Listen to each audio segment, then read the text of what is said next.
hvis du selv sådan skulle give et råd til, hvordan man selv kunne starte, er det også at finde nogen, man er venner med og arbejde sammen med?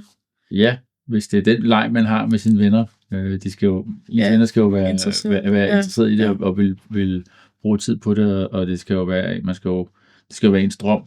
Man kan også godt lave et hit, men hvis ikke det er drømmen, så chancen for, at man fortsætter med det, er mindre, så uanset om hvor meget succes man har med noget, så bliver det også svært på et tidspunkt, uanset hvor mange dele af det andet, man har lavet penge på det. Så på et tidspunkt, så kommer der sådan en ting, hvor det bliver rigtig, rigtig svært, og ligesom kommer man igennem det der, hvor det er svært, og så over på den anden side, eller synes man, nu bliver det for besværligt, og det er der nogen, der synes.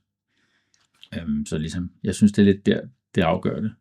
Det er derfor, jeg elsker at følge med i, når der kommer nye stjerner på scenen, så kommer jeg igennem et eller andet, okay, det bliver spændende at følge med, okay, kan de tage den hele vejen igennem til den der periode, hvor det også bliver svært, eller stopper det bare? Ja, det kan jeg rigtig godt lide at følge med i.